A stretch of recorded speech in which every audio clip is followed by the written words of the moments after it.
저는 3평짜리 원룸에서 혼자 살고 있습니다.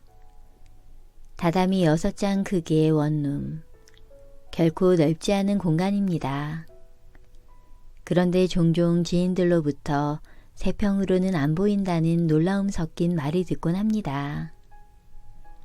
최소한의 가구밖에 없어 바닥이 시원하게 다 보여서일까요?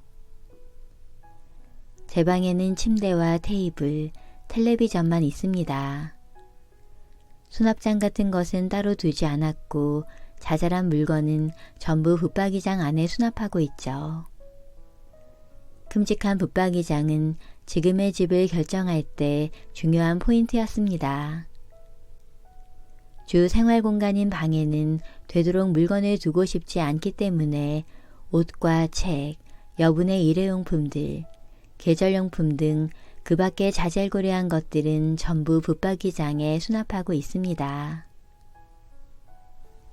처음 이사를 했을 때만 해도 어떤 수납용품을 사용해야 할까 고민하기도 했었지만 결국 수납을 위한 가구나 도구는 하나도 구입하지 않았습니다.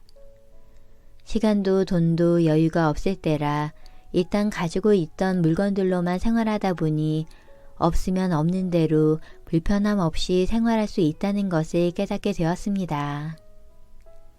지금은 필요하다 싶은 물건이 생겨도 가급적 있는 물건으로 대체할 수 있는지를 먼저 생각하고 이것저것 다 갖추어 살지 않으려고 합니다. 저희 집에는 소파도 손님용 방석도 없습니다. 그래서 가끔 손님이 올 때면 러그 대신 요가 매트를 이용합니다. 예전에는 소파가 있었습니다. 하지만 잠깐 쉴 생각에 소파에 누웠다가도 그대로 잠이 들어버리거나 한번 앉으면 좀처럼 일어날 생각을 안 했고 세탁이 끝난 세탁물에 임시 거처대가 되는 등 소파를 핑계로 게으름을 피우기 일쑤였지요. 지금은 편하게 앉거나 누워서 쉬고 싶을 때 요가 매트를 펴서 들어 눕기도 하고 침대를 등받이 삼아 앉거나 침대 가장자리에 걸터 앉아 책을 읽곤 합니다. 푹신한 소파는 없지만 생활하는 데는 큰 불편함이 없습니다. 좁은 집의 가장 큰 단점은 아마도 수납 공간이 적다는 것이 아닐까 합니다. 지금 저의 집도 붙박이장과 싱크대 외에는 수납 공간이 거의 없기 때문에 최대한 물건을 줄였는데 그렇게 해도 한계가 있었습니다. 그래서 궁리해낸 것이 S자 고리를 이용해서 걸어두는 수납입니다. 싱크대 주변이나 붙박이장, 화장실, 현관 등 다양한 곳에서 저는 고리를 활용해 걸어두는 수납을 활용하고 있습니다. 물건을 매달아 두면 공간의 활용도는 배로 늘어납니다. 특히나 주방의 도마나 세척솔, 수세미 같은 건 걸어두게 되면 건조도 빠르기 때문에 위생적으로도 좋습니다. 가급적 물건을 늘리지 않으려 신경을 쓴다고 해도 막상 생활을 하다 보면 물건은 점점 늘어납니다. 그래서 저는 계절이 바뀔 때나 물건이 부쩍 많아진 것 같다고 느낄 때마다 재점검을 하고 있습니다. 일단 물건들을 전부 다 꺼내보고 똑같은 물건이 없는지, 최근에 사용하는지 안 하는지, 무언가로 대체할 수 없는지를 검토하는 것이죠. 예전에는 문 닫으면 안 보인다는 핑계로 이것저것 물건들을 벽장 안에 가득 넣어두곤 했습니다. 당장 너저분한 것들을 보고 싶지 않았으니까요. 무엇이든 다 붙박이장에 넣어놨었기 때문에 붙박이장을 열면 물건이 튀어나올 지경이었습니다. 그러다 보니 무언가를 찾을 때마다 그 안에 물건을 죄다 꺼내서 찾곤 했었습니다. 그러나 심플라이프를 지향하기 시작하고 단샤리를 실행하면서 가진 물건이 적어야만 필요한 물건을 금세 찾을 수 있고 꺼내기도 쉬워진다는 사실을 깨닫게 되었습니다.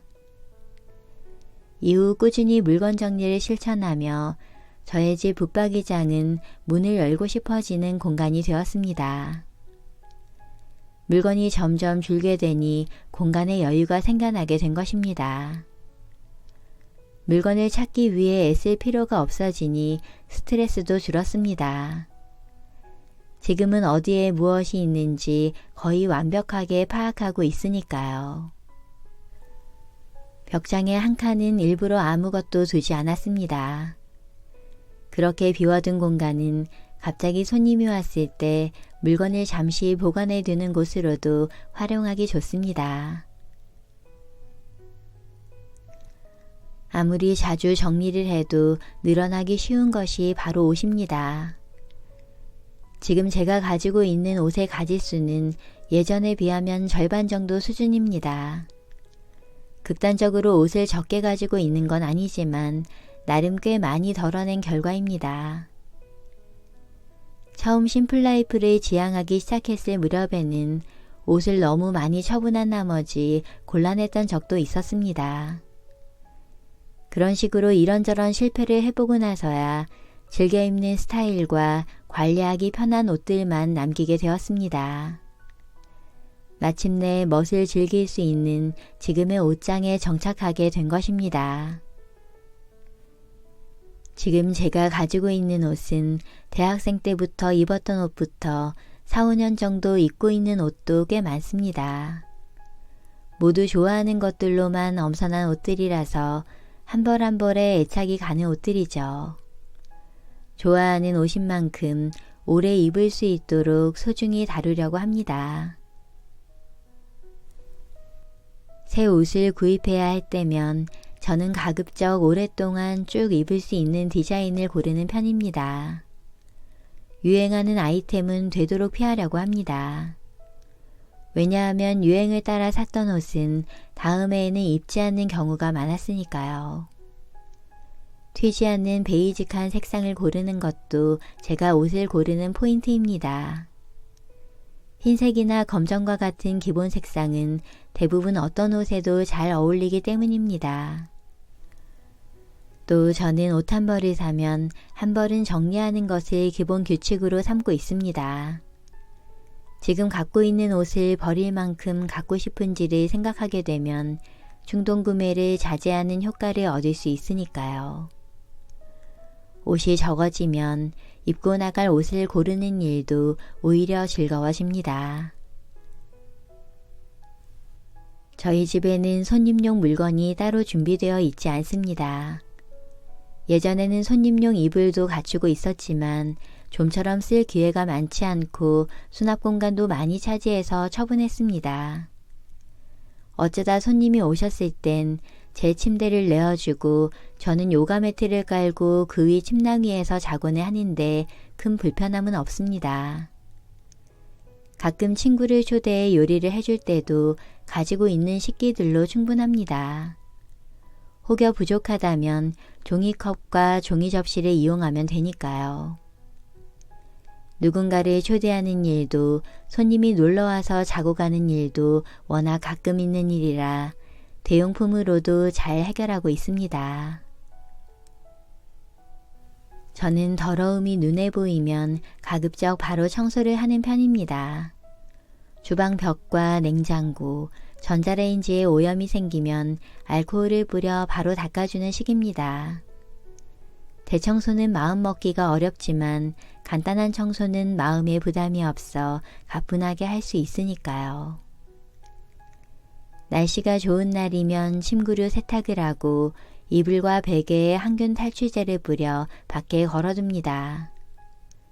또 일주일에 한두 번씩은 손걸레로 수납장 위나 에어컨 위에 먼지를 닦아주고 집안 전체에 청소기를 돌린 뒤 걸레로 바닥과 현관 등을 닦습니다. 탁상 빗자루를 현관문에 걸어두었더니 바닥이 더러워졌을 때 바로 청소할 수 있어 참 좋습니다.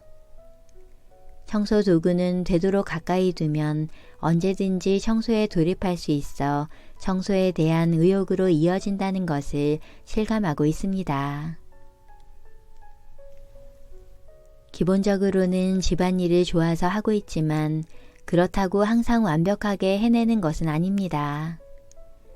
일이 바쁘거나 신변에 정신없는 일이 있으면 아무것도 하고 싶지 않을 때도 있으니까요. 그럴 때 저는 무리해서 집안일을 하지 않습니다. 식사는 비축해둔 인스턴트 식품으로 때우기도 하고 청소나 다른 집안일도 완벽하게 하려 하지 않습니다. 도통 의욕이 생기지 않을 때는 아무것도 안 하며 보내려고 합니다. 하루 정도 집안일을 게을리 했다고 해서 생활에 지장이 있는 것은 아니니까요.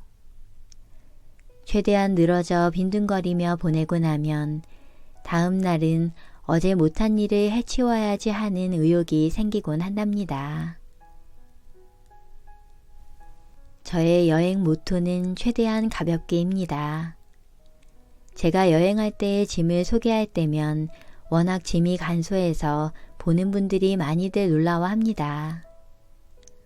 옷과 속옷은 지퍼백에 넣어 가능한 한 공기를 빼서 압축해 정리하고 손수건 대신 면 보자기를 가지고 합니다.